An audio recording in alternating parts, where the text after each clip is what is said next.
Hey guys, and welcome back today to another video. Today we are going to be talking about West Ham beating Chelsea at the Boleyn Ground. Apologies if you were waiting until later on tonight or you haven't yet seen the game and you wanted to watch the highlights later. Sorry if I spoiled it for you, but yes, West Ham have beaten Chelsea 2-1 to go second in the table at the time you're recording this. Obviously Arsenal playing Everton, and I think Arsenal are probably going to win that game. By the time this video is up, we'll probably know what the score's going to be at the Emirates and how the table's going to look at the end of Saturday. But as a Chelsea fan, it is once again pretty depressing reading looking at the table. 5 defeats in 10 games, 7 defeats in 15 already this season. Considering we only lost 4 in 54 matches last season, it is, well, it's very upsetting.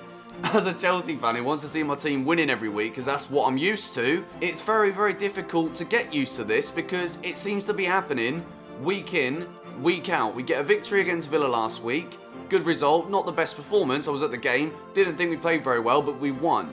We kept a clean sheet. We went to Kiev, very, very difficult place to go. Played, in my opinion, the best football that we've played all season. Couldn't quite get a goal, but we take a 0-0 draw away against a strong European team.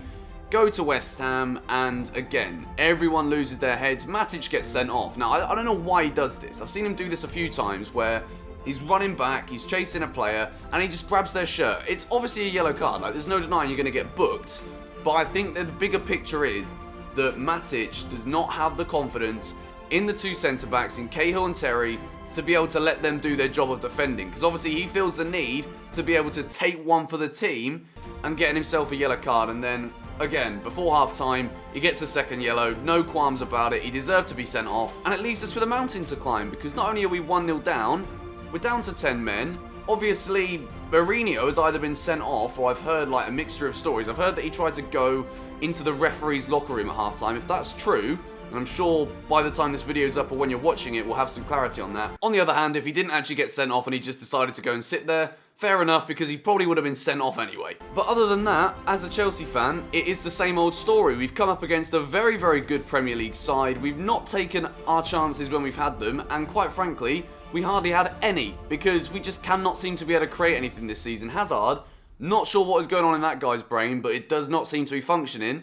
exactly the same way as it was last season. You know, I was talking to people that I know, Chelsea fans, just fans of football in general, about Eden Hazard potentially winning a Ballon d'Or in the next few years. Now, I sound like an idiot when I'm saying that right now, because the guy just cannot seem to put 2 and 2 together and come out with 4. He's coming out with 756. But if there is any shining lights from the game from a Chelsea perspective, Willian, yet again, was absolutely faultless with his efforts. He's brilliant on the ball. He is becoming something special. John Obi Mikel, when he came on, he was very good in my opinion. Zuma didn't have the best game at right back.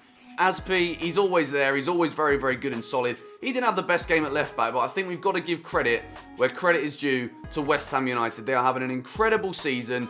Andy Carroll, as a fan of English football players and just the sport in general, it's good to see him back scoring a goal, and a very typical Andy Carroll goal as well. The commentary was just going over and over again. Hang the balls up to Carroll, he'll nod it in, straightforward. But why we couldn't defend it, who knows? You know it's going to be coming. 2 men on Andy Carroll, he still scores the goal. So from a Chelsea perspective, very, very cheap goals to concede yet again from a set piece as well. Good finish from Zarate, but we just can't seem to defend. I do not know what is going on right now. There are so many problems. Obviously, Mourinho, he doesn't seem to have his head switched on. Half of our players just cannot recapture that glistening form that won us the title last season. It's not even like for the entire season. We've not been good since about mid-February. Since we beat Swansea, we've not turned teams over, we've not looked confident, we're winning games, and now we're not even winning games, so there's a problem. As always though, I'd love to hear your feedback in the comments. I love hanging out in the comments of these videos, just responding and having a little bit of an argument, a little bit of a debate.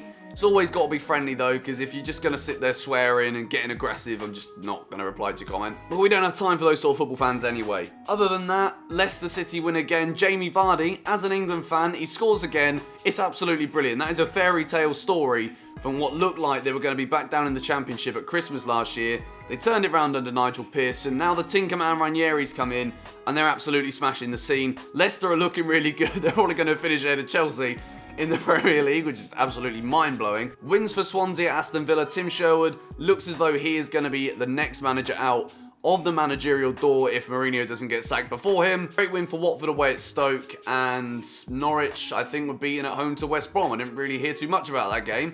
But let me know in the comment section down below what you thought of today's events. I'm going to go now and watch the Arsenal-Everton game. You guys will probably know the score as well on that game by the time you watch this video. I think Arsenal are going to win 2-0, I'm going to say.